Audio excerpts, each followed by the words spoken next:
हरिजन माने हरिजन में साकी भी आते हैं, सुरेंद्र साकी जी बीच में नहीं आए हैं। आजाद भारत में कितना समय हो गया? आज से 3 साल पहले हम सिंगरौली गांव में गए। सिंगरौली गांव में साक बस्ती होता ना सर, उनके कोई मामा के लड़का थे, वो मिल गए तो मामा के लड़के से पूछा क्या भाई जागत कहां रहती है, यदि भूल गए तो वो बोले कि हरिजन मतलब हमारा साक्य भाई, अरे तुम इतनी श्रेणी नहीं आता है, हरिजन कहां रहते हैं? हरिजन बाबा रहते हैं। इस सुरेंद्र भाई साहब ने कही हाँ ठाकुर तू है।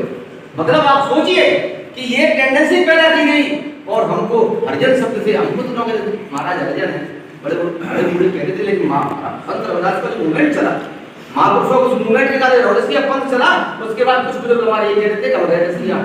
तो कहने का तात्पर्य है उस दिन से कांग्रेस के अंदर कांग्रेस ने हरिजन पैदा कर दिए।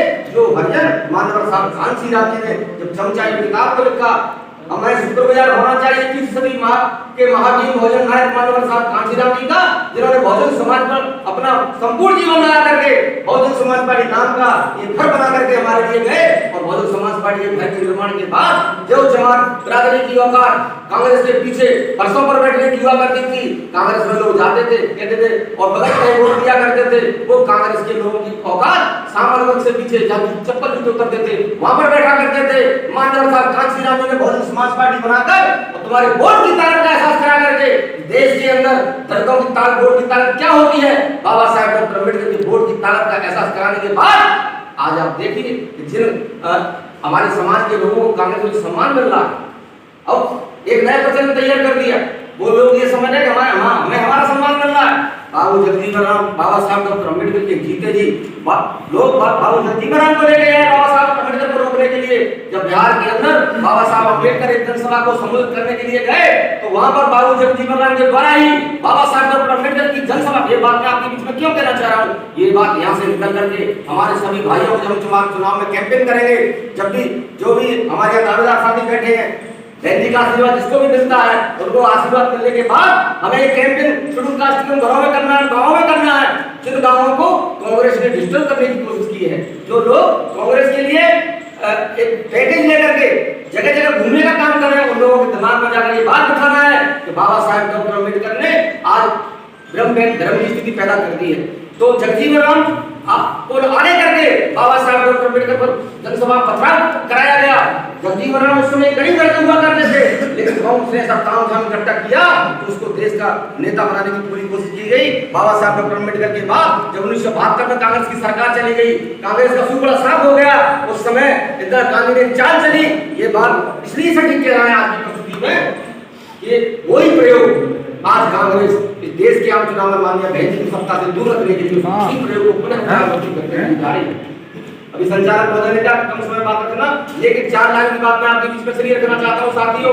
उस समय बाबू जगजीवन राम को ला करके कांग्रेस जे बनाई, देश के चुनाव में सोचा कि अब तो हम कांग्रेस के माध्यम से, क्योंकि उस समय जो राष्ट्रीय अध्यक्ष कांग्रेस का हुआ करता था वही देश का प्रधानमंत्री बनता था। जगजीवन राम कांग्रेस जे बना करके कांग्रेस जगजीवन राम कांग्रेस बनाई, देश के चमार बिरादरी ने सोचा अब तो हम देश के प्रधानमंत्री बनेंगे। पूरे देश के जाटों ने एक मुश्त होकर के वोट दे दिया, प्रचंड बहुमत आया। लेकिन जब प्रधानमंत्री बनने की बारी आई तो आप ये सोचिए साथियों कि इंदिरा गांधी को प्रधानमंत्री बनाया और जगजीवन राम की पिछवाड़े में ऐसे लात मारी, उनको मरने के बाद उनको राजघाट पर जगह नहीं मिली।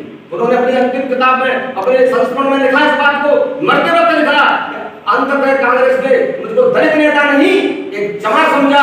इसलिए साथी हम कहना चाहेंगे आज के परिवेश में, आज जब मानव साहब कांसीराम जी की ताकत के कारण आज देश के अंदर जो इंडिया गठबंधन बन चुका है वो इंडिया गठबंधन अभी अधूरा है। माननीय बहन जी के आप तमाम यूट्यूब चैनल के माध्यम से, तमाम चैनल के माध्यम, सोशल मीडिया के माध्यम से आप सुन रहे होंगे कि माननीय बहन जी देश के अंदर सारे तमाम विद्वान, डॉक्टर, इंजीनियर, शिक्षा के लोग कह रहे हैं इस बात को कि बनने वाला इंडिया का गठबंधन देश के अंदर को भारतीय जनता पार्टी की सरकार से नरेंद्र मोदी के तूफान को सैलाब रोक सकता है, तो माननीय बहन जी के नेतृत्व में सैलाब रोक सकता है। बाकी का देश के अंदर कोई ऐसा नेता नहीं है जो नरेंद्र मोदी और भारतीय जनता पार्टी की ताकत को रोक सके। उसका सीधा सीधा कारण है देश के अंदर अगर कोई सबसे बड़ी नेता है समुदाय की, उसको 4.5 करोड़ वोट की मालिक मान्य बहन जी है, जो बैलेट वोट 4.5 करोड़ वोट के माध्यम से 4.5 करोड़ लोगों ने माननीय बहन जी को अपना नेता स्वीकार किया है साथियों। तो आज माननीय बहन जी आज बस्ती देश की ऐसी बनने के लिए जा रही है। देश के चुनाव के बाद 2024 में देश की सत्ता पर हथियाने का काम माननीय बहन जी ने वो रणनीति तैयार की है। की मजबूरी होगी। विधानसभा इलेक्शन निकलने के बाद आप देखना कि देश की कुर्सी पर ये अंतिम चरण होगा, जो बाबा साहेब अम्बेडकर और मानव साहब कांसीराम जी का सपना पूरा होगा और माननीय देश की प्रथम महिला प्रधानमंत्री बनकर के देश की कुर्सी को सुरक्षित करेंगे। इसलिए साथियों हम आपसे कहना चाहते हैं, मध्य प्रदेश इलेक्शन आपके बीच में है, आप